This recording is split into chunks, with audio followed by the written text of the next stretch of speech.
45 ദിവസത്തിനകം പ്രധാനമന്ത്രി നരേന്ദ്രമോദി കേരളത്തിലേക്ക് എത്തുമെന്നാണ്. അങ്ങനെ മോദി എത്തുന്നുവെങ്കിൽ അപ്രതീക്ഷിതമായ പ്രഖ്യാപനങ്ങൾ തിരുവനന്തപുരത്ത് ഉണ്ടായേക്കാം. പ്രത്യേകിച്ച് നിയമസഭാ തെരഞ്ഞെടുപ്പ് കൂടി ആസന്നമായിരിക്കുന്ന ഒരു പശ്ചാത്തലം. നമുക്ക് ആ തെരഞ്ഞെടുപ്പിന്റെ ഡേറ്റകളിലേക്ക്, വിശദാംശങ്ങളിലേക്ക് തന്നെ പോകേണ്ടതുണ്ട്. വി അരുൺ ആണ് തത്സമയം ചേരുന്നത്. അരുണിലേക്ക് വളരെ പെട്ടെന്ന് പോകുമ്പോൾ, അരുൺ, ഇതാ എല്ലാവരും ഉറ്റുനോക്കുന്നത് തലസ്ഥാനത്തേക്ക് തന്നെയാണ്. നമുക്ക് ഈ തെരഞ്ഞെടുപ്പ് വോട്ടെണ്ണൽ ദിവസവും ഓർമ്മയുണ്ടാകും. തിരുവനന്തപുരത്ത് എന്ത് സംഭവിക്കുന്നു എന്നത് തന്നെയായിരുന്നു എല്ലാവരും ഉറ്റുനോക്കിയത്. അരുൺ, തിരുവനന്തപുരത്ത് ഇതാ കോർപ്പറേഷൻ തെരഞ്ഞെടുപ്പിലേക്ക് കടക്കുകയാണ്. എല്ലാവരും എത്തിയോ? എന്താണ് വിവരങ്ങൾ? 10:30 വോട്ടെടുപ്പ് ആരംഭിക്കും. അഭിലാഷ് സൂചിപ്പിച്ച പോലെ ഏറ്റവും ശക്തമായ പോരാട്ടം നടന്ന തിരുവനന്തപുരമാണ്. അവിടെ BJP ചരിത്രം രചിക്കുകയാണ്. അതിന്റെ ഔദ്യോഗികമായി മേയർ സ്ഥാനത്തേക്ക് വി രാജേഷ് എത്താൻ ഇനി ഏതാനും മിനിറ്റുകൾ മാത്രമാണ് ബാക്കി. 10:30 വോട്ടെടുപ്പ് തുടങ്ങും. വി രാജേഷ് BJPക്ക് വേണ്ടി മത്സരിക്കും. 50 കൗൺസിലർമാർ BJPക്കുണ്ട്. ഒരു സ്വതന്ത്ര പിന്തുണയും BJP ഉറപ്പാക്കുന്നു. അങ്ങനെ 51 എന്ന മാജിക്കൽ ഫിഗറിലേക്ക് BJP എത്തുകയാണ്. 5 വർഷം അനായാസം ഭരിക്കാൻ, പ്രശ്നങ്ങളില്ലാതെ, ആശങ്കകളില്ലാതെ ഭരിക്കാൻ ആ ഒരു മാജിക്കൽ ഫിഗർ BJPക്ക് അനിവാര്യമെന്ന് കണ്ടാണ് ഒരു സ്വതന്ത്രനെ കൂടി അവർ ഒപ്പം നിർത്തുന്നത്. അങ്ങനെ BJP നഗരഭരണം പിടിക്കുന്നു. LDFും UDFും മേയർ തെരഞ്ഞെടുപ്പിലും ഡെപ്യൂട്ടി മേയർ തെരഞ്ഞെടുപ്പിലും മത്സരിക്കുന്നുണ്ട്. LDFിന് വേണ്ടി മത്സരിക്കുന്നത് പുന്നയ്ക്കാമുകൾ കൗൺസിലർ RP ശിവജിയാണ്. UDFിന് വേണ്ടി മുൻ MLA കൂടിയായ K ശബരിനാഥൻ മത്സരിക്കും. വോട്ടെടുപ്പ് ആരംഭിച്ചു കഴിഞ്ഞാൽ 3 സ്ഥാനാർത്ഥികൾക്കും വോട്ട് ചെയ്യാം.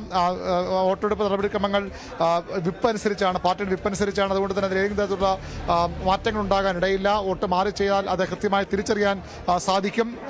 51 വോട്ടെങ്കിലും ചുരുങ്ങിയത് BJPക്ക് കിട്ടേണ്ടതുണ്ട്. 29 ഇടതുമുന്നണിയുടെ അംഗസംഖ്യ. 29 വോട്ട് അവരും പ്രതീക്ഷിക്കുന്നു. 19 UDFിന്റെ അംഗസംഖ്യ. പൗണ്ട് കടവിലെ സ്ഥാനാർത്ഥി കൗൺസിലറുടെ വോട്ട് UDFിന് തന്നെ ലഭിക്കുമെന്ന സൂചനയാണ് ഉള്ളത്. അങ്ങനെയെങ്കിൽ UDFിന് 20 കൗൺസിലർമാരുടെ പിന്തുണ, 20 വോട്ട് ലഭിക്കും. സ്വാഭാവികമായും 51 രണ്ടാമതെത്താൻ പോകുന്ന LDFിന് 29 വലിയ വ്യത്യാസമുണ്ട്. അതുകൊണ്ട് തന്നെ വി രാജേഷിനെ മേയറായി അധികം വൈകാതെ പ്രഖ്യാപിക്കും. ഈ നടപടിക്രമങ്ങൾ ഇപ്രകാരമാണ്. ഒന്നിലധികം സ്ഥാനാർത്ഥികളുണ്ടെങ്കിൽ വോട്ടെടുപ്പ് ഓപ്പൺ ബാലറ്റ് മുഖേന ആയിരിക്കണം. വോട്ട് രേഖപ്പെടുന്ന അംഗം ബാലറ്റ് പേപ്പറിന്റെ പുറകുവശത്ത് പേരും ഒപ്പും രേഖപ്പെടുത്തണം. ഏതെങ്കിലും സ്ഥാനത്തേക്ക് ഒരാൾ മാത്രമേ മത്സരിക്കുന്നുവെങ്കിൽ വോട്ടെടുപ്പ് നടത്താതെ അയാൾ തിരഞ്ഞെടുക്കപ്പെട്ടതായി പ്രഖ്യാപിക്കും. തിരഞ്ഞെടുപ്പ് യോഗത്തിന്റെ കോറം ബന്ധപ്പെട്ട സ്ഥാപനത്തിലെ അംഗങ്ങളുടെ പകുതിയെങ്കിലും എണ്ണമായിരിക്കണമെന്നും വ്യക്തമുണ്ട്. 2 സ്ഥാനാർത്ഥികൾ മാത്രമാണെങ്കിൽ കൂടുതൽ സാധുവായ വോട്ടുകൾ നേടുന്നയാൾ വിജയിക്കും. അങ്ങനെ വരുമ്പോൾ 3 അതിലധികമോ സ്ഥാനാർത്ഥികളാണെങ്കിൽ മാത്രമേ മറ്റു ചില നടപടിക്രമങ്ങളിലെ പ്രശ്നങ്ങളിലേക്ക് സങ്കീർണതകളിലേക്ക് പോകാനിടയുള്ളൂ. ഇവിടെ 3 സ്ഥാനാർത്ഥികളാണ്. സ്വാഭാവികമായും 51 വോട്ടെങ്കിലും വി രാജേഷിന് ആദ്യം തന്നെ ലഭിക്കും. പിന്നീട് ഒരു വോട്ടെടുപ്പിന്റെ കാര്യം ഉണ്ടാകില്ല. 2ാം സ്ഥാനത്തേക്ക് RP ശിവജി എത്താനാണ് സാധ്യത. അങ്ങനെ വരുമ്പോൾ സ്വാഭാവികമായും വി രാജേഷിനെ വിജയായി പ്രഖ്യാപിക്കും. തൊട്ടു പിന്നാലെ അദ്ദേഹം ഈ കൗൺസിൽ ഹാളിൽ സത്യപ്രതിജ്ഞ ചെയ്ത് അധികാരം ഏറ്റെടുക്കും.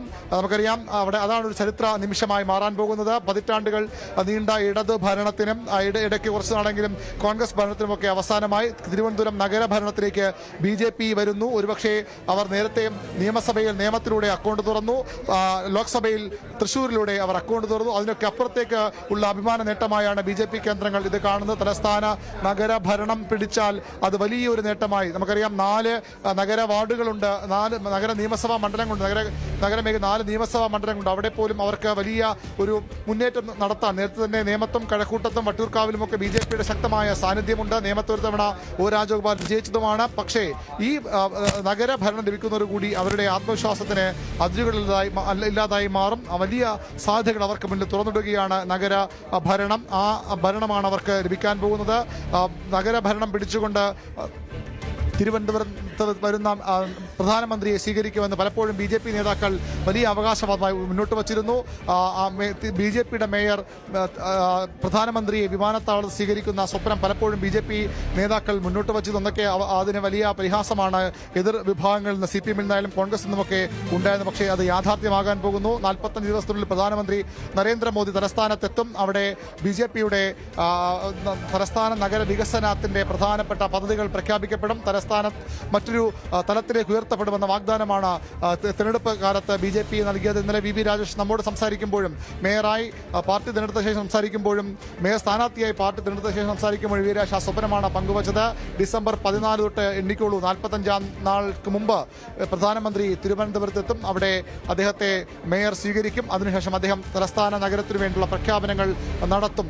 വികസനം തന്നെയാകും പ്രധാന മുദ്രാവാക്യം. വികസനം തന്നെയാണ്, വികസിത തലസ്ഥാനം എന്ന മുദ്രാവാക്യമാണ് BJP മുന്നോട്ട് വയ്ക്കുന്നത്. അതിലേക്കുള്ള പ്രധാന ചുവടുവയ്പ്പാണ് ഈ നഗരഭരണം കൈപ്പിടിയിൽ ഒതുക്കുക എന്നതാണ് BJPയുടെ അവകാശവാദവും BJPയുടെ നിലപാടും. അഭിലാഷ്, യെസ്, അതാണ്. അല്പസമയത്തിനകം BJPയുടെ മേയർ തിരുവനന്തപുരത്തിന്റെ നാഥനായി എത്തുന്നു എന്നുള്ളതാണ്. അത് ചരിത്രമാണ് എന്നതിൽ ഒരു തർക്കവുമില്ല. കാരണം കേരള സംസ്ഥാനത്ത് തന്നെ ഇത്തരത്തിൽ BJP ഒരു കോർപ്പറേഷന്റെ മേയറായി ഒരു BJP നേതാവ് എത്തുന്നു എന്നതുണ്ട്. അതിനപ്പുറം തിരുവനന്തപുരം എന്നത് രാജ്യത്തെ തന്നെ ഏറ്റവും പഴക്കമുള്ള കോർപ്പറേഷനുകളിൽ ഒന്നാണ് എന്നതുകൂടിയാണ് എടുത്തു പറയേണ്ടത്. അവിടെയാണ് BJPക്ക് വലിയ വേരോട്ടമുള്ള മണ്ണിൽ ആണ് ഇപ്പോൾ BJP വലിയ നേട്ടം കൈവരിച്ചിട്ടുള്ളത്. അതിൻ്റെ അടിസ്ഥാനത്തിലാണ് BJPക്ക് മേയർ ഉണ്ടാകാൻ പോകുന്നത്.